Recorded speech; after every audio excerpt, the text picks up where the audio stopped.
Welcome to the Medical Ancillary Sales Podcast, your number one source for making money in the medical ancillary sector.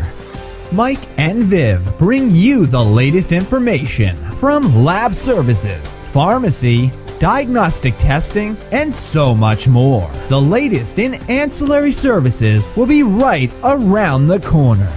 Welcoming the hosts of the Medical Ancillary Sales Podcast, here's Mike and Viv.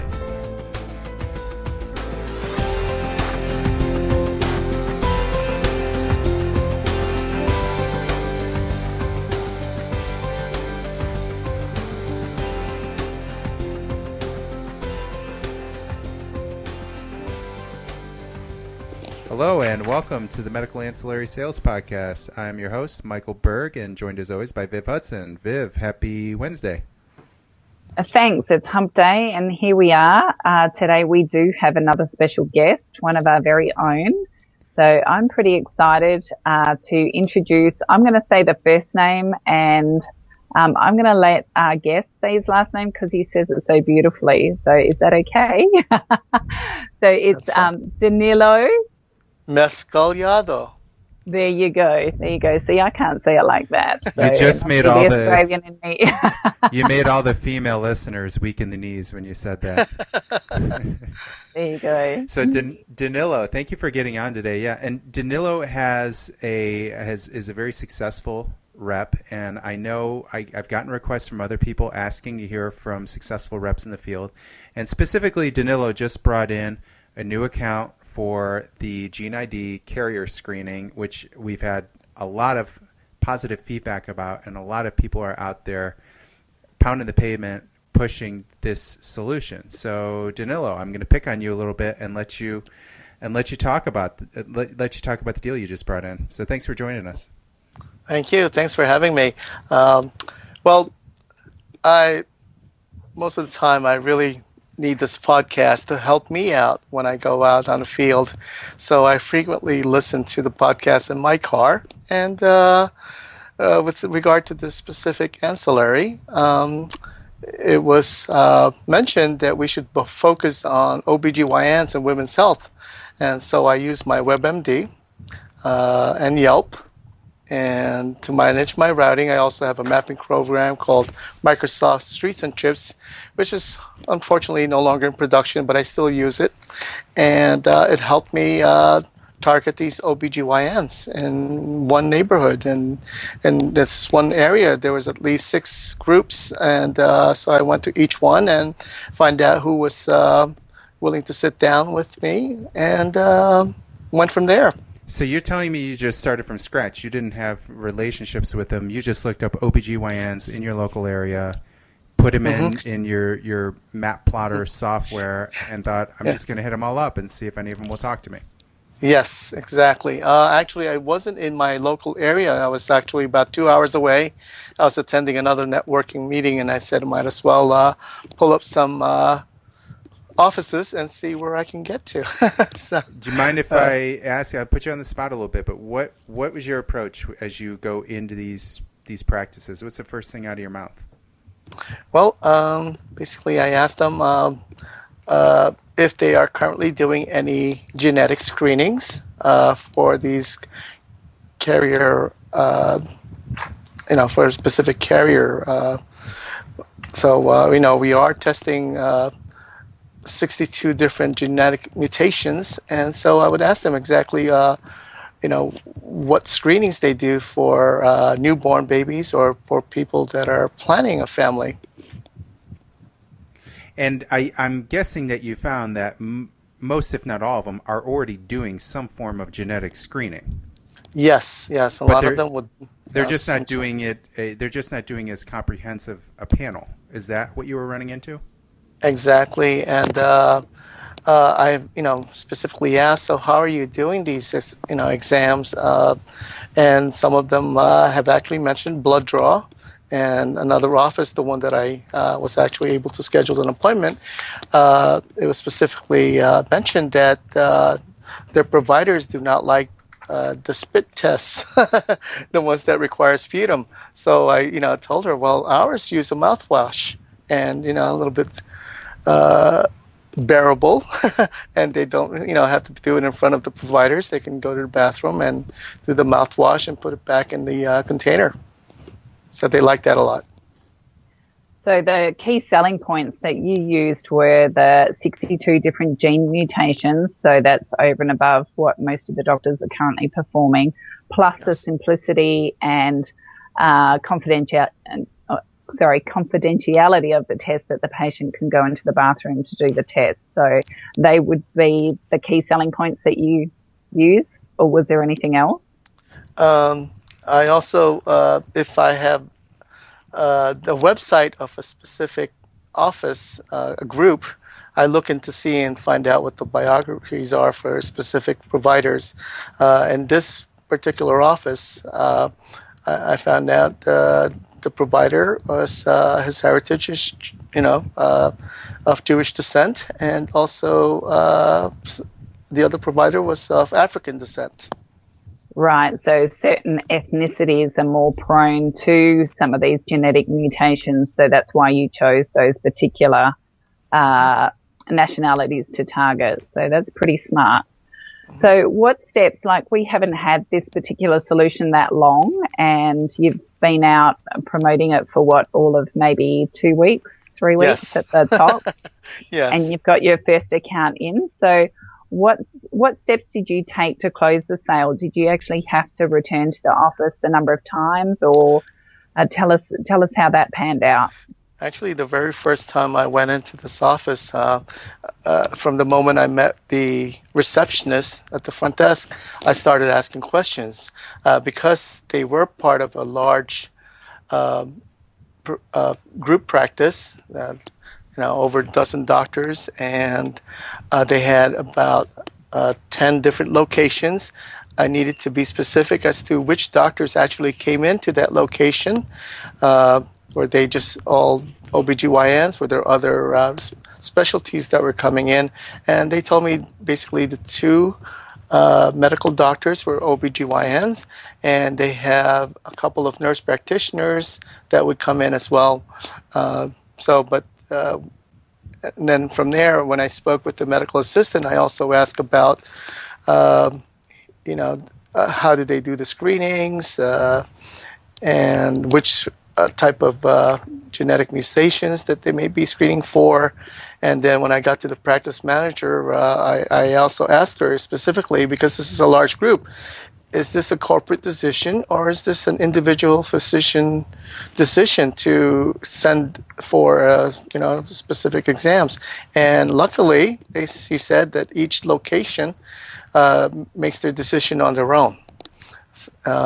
But I still got the information for who the corporate CEO is, and we're hoping to schedule an appointment with him, and this way I can go to the other 9 locations and say, well, your CEO approves of this screenings, and maybe you should consider this at your own location.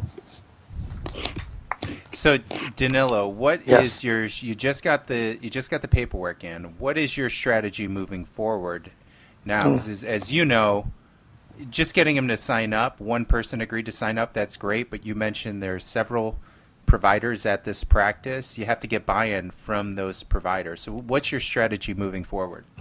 Well, a lot of preparation will go into this. Again, if looking at the website and seeing if I have a specific biography for that provider, and creating a presentation. In this case, my binder tells a story from beginning. I used all the materials that we can print out that you have provided, and our vendor has provided, asking whether or not you're planning to have a child. And the next step would be, well, there is now a genetic carrier screening that we provide through the mouthwash.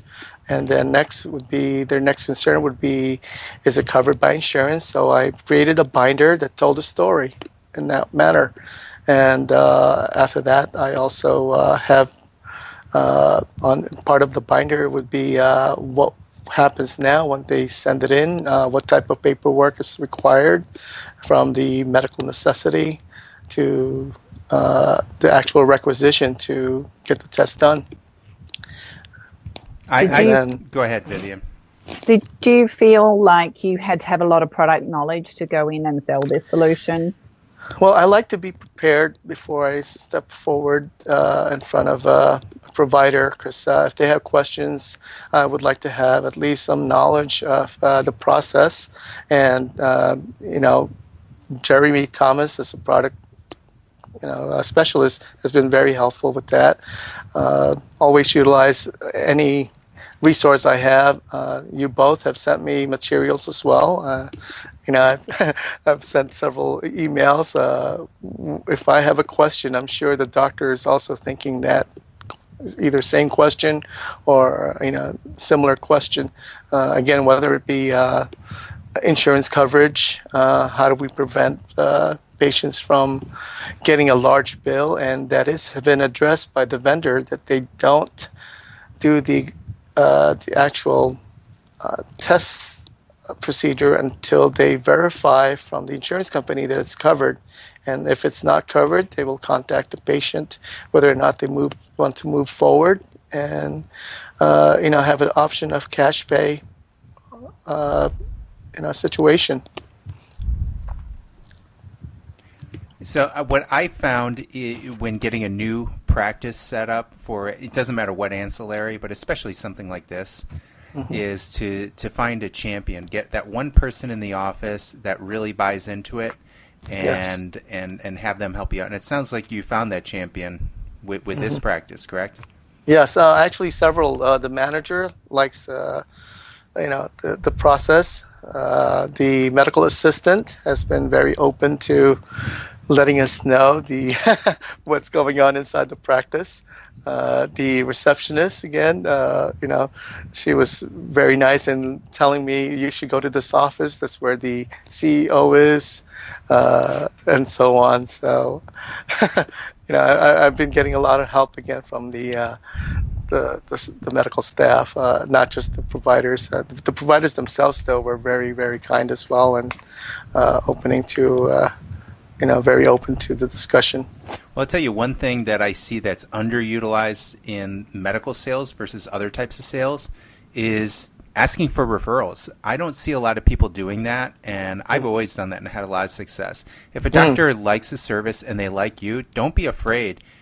I mean, this is an OBGYN clinic. I'm sure they go to study groups. I'm sure they go to continuing education. I'm sure they got buddies that they went through residency with. I'm sure they know a bunch of people, and we can do this test anywhere. And so I wouldn't do it right now, but just as a piece of advice, I usually waited until you have some test results that go in and you get the reports back. Make sure you're satisfied with it.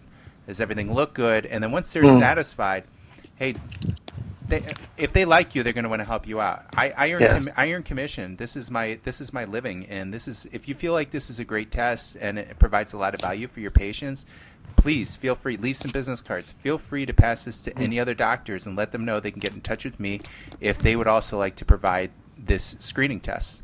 And you'll be surprised. That will go a long way. I have a couple of referrals already, not from this office, but today I met with an OBGYN, and she unfortunately works for the hospital. As an employee of the hospital, she has to go through certain protocols, but I told her about this ancillary, and she likes it a lot. Unfortunately, again, I've determined that this is going to be a corporate decision on her practice. So, but she did tell me about a couple of her good friends that are OBGYNs, and she said, you need to see this other doctor. She's a good friend of mine. She's an independent. And so I've scheduled something already with her friend. Well, and Danilo, that's awesome work. I can tell you're well on your way to making some really, really nice commissions. And I'm proud of you. Good job, and keep it up. Thank you. I have a lot of good support from our own AMS staff. Again, Vivian has been so helpful in responding to some of my questions by email and by text. And then again, our product specialists, have been very helpful as well, guiding me. Well, good job. Well, thank you again for getting on. And anybody listening, if you have any deals in the hook, call me, call Viv, call Jeremy. We can help you get these deals closed. So you know where to get us. If you're not familiar with us, you can email us at ancillarypodcast@gmail.com. Thanks again, Danilo. Thank you very much. Danilo. Thank you very much, Vivian and Michael. It's a pleasure.